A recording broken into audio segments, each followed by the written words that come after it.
What's up, guys? Habibi Gun here. I wanted to talk to you a little bit about the Pikachu Cup I recently entered into. The Pikachu Cup was just this fun little thing that Nintendo came out with as an online competition, and they do these every now and then. I think the one that's going on recently is the Primal Battle. So the Pikachu Cup was a doubles format where it's mono-electric, so you can only bring electric-type Pokemon. And the cool thing about this, and the reason why I entered in, was because if Pikachu was the third most played Pokemon, then we all get a special Pikachu. This Pikachu had a move called Endeavor. And Endeavor is actually pretty awesome because it makes Pikachu, or Raichu if you evolve it, into a Fear Pokemon.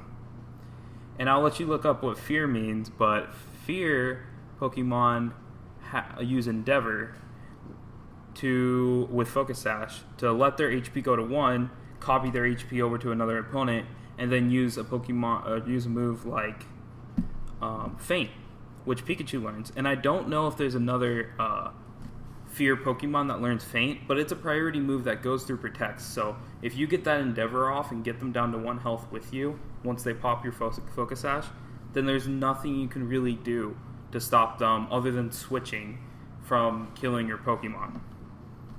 So it's a pretty cool concept of having an Endeavor Pikachu. And I didn't want it to go away or to get by me like Wish Chansey did in Gen 3. So I felt a need to go into this. So like all things in my life, I actually tried pretty hard and ended up getting second place in the USA. And the first place guy, Modern Gamer, I actually ended up meeting this weekend at a PC. And what's cool is his brother, I think, also got top 5. He got 5th place. So it was cool meeting someone else that also did well in the Pikachu Cup. And I talked to him a little bit on Showdown beforehand. I guess Arizona is not the fire state because it's so hot. It's more of an electric state because our players are pretty good at using electric Pokemon, if you know what I mean. So Electivire these are the most played Pokemon. And so Electivire was the first most played because he had Earthquake as a move. And as you could imagine, in a mono-electric type, Earthquake did a ton.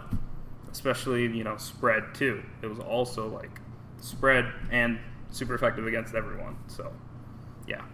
Levitate users were also used like Electros because of how crazy Electivire was. He was so meta. So meta.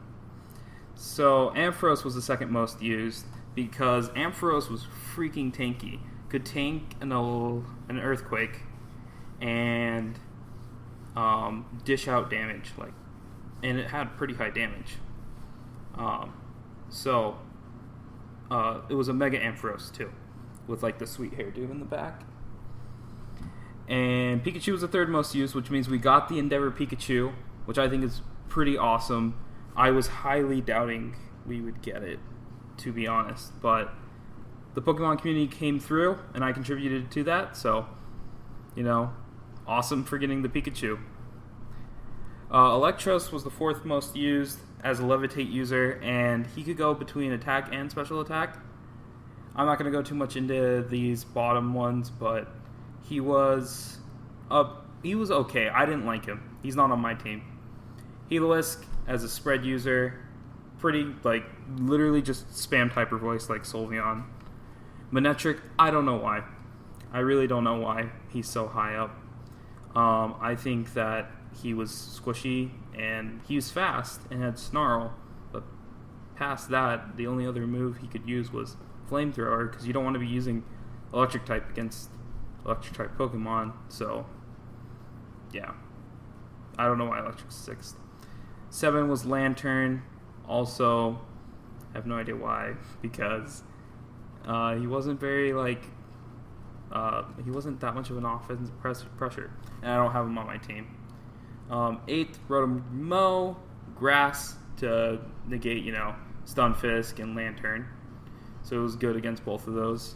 And I am just going to move on to my team now, because going into these I'll talk a little bit about them when I go through my team.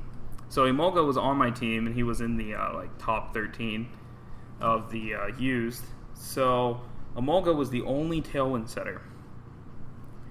And Tailwind was pretty good, because if you have Tailwind up, your Electivire could mostly do work, and your Healous could also do work without having to worry about getting one-hit KO'd before that, even though Healous was pretty fast. So Tailwind was good overall. And then I put another priority move, Helping Hand, on it, just to boost damage of whoever it was with. It didn't... Emolga didn't really have high damage, per se. And then last was Knock Off. Or second to last was Knock Off, because I wanted to knock off the items on like Electivire if it had like Choice Scarf or something to outspeed my Healous. So I usually knocked off the Electivire. And last was Protect. There was only two Fake Out users, Raichu and Pikachu, and I really didn't want them breaking my Focus Sash. So I ended up running Protect on Emolga, so I could definitely get that Tailwind up no matter what. So I put 156 into attack, and that was just kind of like a filler. The thing that's special here is the 100 in defense. So I put 100 in defense because if an Adamant Electivire Rock Slided, I would be able to, it would pop my Focus Sash, but not a Jolly 252 Rock Slide. And that comes key later when I talk about my Electivire and how tanky it is. So it was definitely good knowledge to know, and I could go off things because of it. And the rest I put into speed to make it fast for the Tailwind. Ampharos, I put in 164 HP and 148 special defense to be able to tank a Hyper Beam from Heloisk. And that's important because Ampharos is kind of a late sweeper. He's kind of like the Ferrothorn of this format. So you don't want to get one shot right off the bat. And I think the special defense also let me survive 3 Dragon Pulses from other Ampharoses. So that was also good. The rest I put into special attack, and I have a little bit of investment in speed to outspeed other Electivire in Tailwind. But Ampharos' speed actually decreases when he Mega Evolves, so it was a little tricky figuring that out. So Pikachu, I didn't use it that much, and I named it Better Have This because I felt like because it wasn't a like completely competitive format, that people should have brought Pikachu onto their team because everyone wants an Endeavor Pikachu, you know? So I put Air Balloon on it to be able to bring it out with Electivire in the beginning. And I put literally all priority moves onto this Pokemon. Like Fake Out, you know, because it's the only Fake Out user. Helping Hand to boost up Electivire. Feint I rarely used, but sometimes I would feint the Emolga because I don't need the speed because it's Choice Scarf, or my Electivire is actually Choice Scarf, so I don't need the speed of Fake Out to make it flinch because I can just feint and then kill it with a Rock Slide if it one-hit KOs it, which I thought it would, but I ended up being wrong later on in the later on while playing. So the rest I just put into speed and attack. It had pretty slow speed, so that was disappointing. Raichu was definitely a better slot here. Electivire was, you know, the most played. Everyone had it. If they didn't have it, then they weren't like a good solid team because of how strong he was. So I put 212 HP into my Electivire and 92 defense. And what makes this Electivire special is it can tank 2 Jolly 252 Earthquakes. Also Choice Band. So that was great for that, but it couldn't tank adamant choice band earthquakes. So that's why I had the Emolga focus sash to try and like figure that out. Also, I could knock off the choice band and be able to survive whatever else he hit me with after the choice band was off. So the rest I put into attack, and then a little bit into speed because the choice scarf with the speed boost that I got from choice scarf would make me outspeed everything but Electrode, who was like the fastest in the format. Electrode is like crazy fast. He has like 200 speed or something like that. It's insane. So moveset, Earthquake, Rock Slide. Rock Slide being good for flinch, spread, and taking down other Emolgas. And I think I don't know if I talked about the Power Gem that I put on my Ampharos, or the Cotton Guard for that matter. The Power Gem was also for Emolga, and the Dragon Pulse was because Hidden Power Ground actually ended up not doing as much damage as Stab Dragon Pulse. So I kept Dragon Pulse in on Ampharos. Sorry for switching over like that from Electivire to Ampharos. I just realized I didn't talk about him too much. And I'm not talking about the abilities too much because they didn't end up being like a big presence in why that Pokemon was good. Cotton Guard ended up being my last move on him. If I could raise my defense by 3, I could basically tank like 3 or 4 Earthquakes from Electivire. So that was very key, very good on Ampharos. Some had agility because they didn't have the Tailwind, but I had the Tailwind, so I might as well just run Cotton Guard. Back to Electivire, I put Facade on him because a lot of people ran Rotoms, and Rotoms had Will-O-Wisp. So whenever I was like stuck because of a choice item into a move, I'd usually just do Facade into their Rotom. So then when it would Will-O-Wisp me, I'd be able to get the boost. Even though it doesn't boost my attack, it still cuts my attack in half.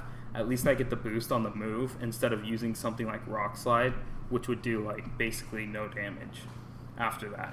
And then the last one was Brick Break because Rotoms usually set up screens, and I did not want any of that. My second to last guy was Rotom Mow. And so talking a little bit about why Rotom Mow over other Rotoms, there's also Rotom Wash and regular Rotom. I know what you're thinking. Well, regular Rotom, I was so surprised when I saw it. But regular Rotom is special because it can tank, or it's immune to Heal-O-Wisp, who is very present in this format.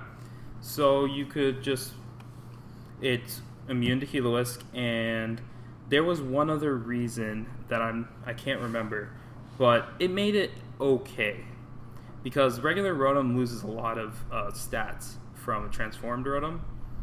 So I didn't use it, but I could see a little bit why. You could also do the Will-O-Wisp Hex and stab on Hex on Rotom, but usually games didn't go that long, so yeah. Rotom Wash being the second most used, immunity to everything but grass, so that was good. I used Rotom Mow personally, and it was like highly used, so I guess a lot of people agreed with me.